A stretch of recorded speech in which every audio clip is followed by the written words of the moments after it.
திருக்கழுக்குன்றம் வேதகிரீஸ்வரர் கோயில் தமிழ்நாட்டில் செங்கல்பட்டு மாவட்டத்தில் உள்ள திருக்கழுக்குன்றத்தில் அமைந்துள்ளது.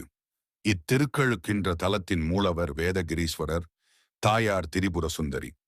தலமரமாக வாழை மரமும் தீர்த்தமாக சங்கு தீர்த்தமும் உள்ளன. வேதங்கள் மலை வடிவில் வந்து தவம் செய்ய அந்த மலையின் மீதே சிவன் லிங்க ரூபமாக அருள்பாலிக்கும் தலைமை திருக்கழுக்கின்றம். வேதகிரீஸ்வரர் கோயில் அப்பர், சுந்தரர், சம்பந்தர், மாணிக்கவாசகர் ஆகியோரால் தேவாரம் பாடல் பெற்ற சிவாலயமாகும். முனிவர்கள் 8 பேர் கழுகு உருவில் வந்து வழிபட்டதால் திருக்கழுக்குன்றம் என்று பெயர் பெற்றது. இங்கு சிவன் சுயம்பு மூர்த்தியாக அருள்பாலிக்கிறார். சிவத்தலங்களில் கருவறைக்கு எதிரில் இருக்கும் நந்தி இங்கு இல்லாமல் இருப்பது மாறுபட்டதாகும். 565 படிக்கட்டுகளுடன் மலை மீது அமைந்த அமைதி தவழும் அழகிய தலம். 12 வருடத்திற்கு ஒரு முறை கன்னி லக்னத்தில் குரு பிரவேசிக்கும் காலத்தில் லட்ச தீப விழா நடைபெறும். புஷ்பகர மேளா என புகழ் பெற்ற இவ்விழா வட இந்தியாவில் நடக்கும் கும்பமேளா போன்ற மிகப்பெரிய புகழ் பெற்றது. 12 ஆண்டுகளுக்கு ஒரு முறை சங்கு பிறக்கும் அதிசயமான தீர்த்தம் இன்றும் இந்த அதிசயம் தொடர்ந்து கொண்டிருக்கிறது. இது மூலிகை கலந்த தடாகம் என்பது குறிப்பிடத்தக்கது. சிவனின் தேவார பாடல் பெற்ற 274 சிவாலயங்களில் இது 261வது தேவார தலமாகும். வலம்புரி சங்கு கடலில் தான் கிடைக்கும். ஆனால் 12 ஆண்டுகளுக்கு ஒரு முறை வலம்புரி சங்கு இவ்வாலய சங்கு தீர்த்த குளத்தில் தோன்றுகிறது. இவ்வாலயத்தில் பல புண்ணிய தீர்த்தங்கள் உள்ளன. அதில் புகழ்பெற்ற தீர்த்தம்தான் சங்கு தீர்த்தம். மண்டபத்துடன் கூடிய பெரிய திருக்குளம்.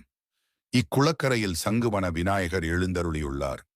ஆதியில் மார்க்கண்டேய மகரிஷி இத்தலம் வந்தபோது ஈசனை வணங்க நினைத்தார்.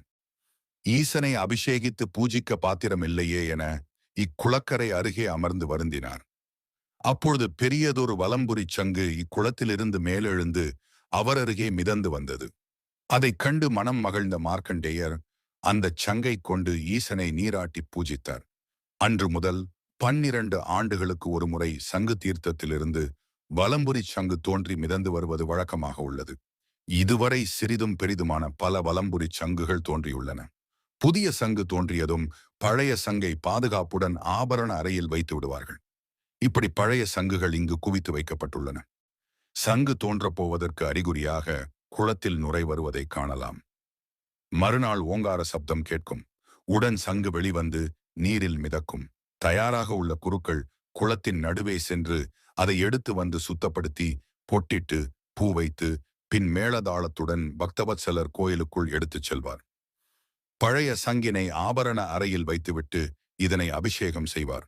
மலைமேல் உள்ள வேதகிரீஸ்வரர் கருவறையில் அனைத்து தெய்வங்களும் உள்ளனர். ஈசனை இந்திரன் பூஜிக்கும் தலம் இது. இந்திரன் 12 ஆண்டுகளுக்கு ஒரு முறை சன்னதியில் நுழைந்து இறைவனை வலம் வந்து பூஜித்து விட்டு செல்வான். அப்பன் மட்டுமன்றி அம்மையும் இங்கு சுயம்புவானவள் என்பது இத்தலத்தின் தனிச்சிறப்பு. ஈசனை இத்தலத்தில் இந்திரன் பூஜித்தான். தொடர்ந்து இன்றும் பூஜித்து வருகிறான் என்பதற்கு அறிகுறியாக இம்மலை மீதுள்ள கருவறை கோபுர கலசத்தின் அருகில் உள்ள துவாரத்தின் வழியாக இடிவிழுந்து சிவலிங்கத்தை சுற்றி பரவி பாய்ந்து விடுகிறது. தாங்கவே முடியாத வெப்பத்தை மறுநாள் கருவறை திறக்கும் போது காணலாம். சில ஆண்டுகளுக்கு ஒரு முறை இது நடக்கிறது.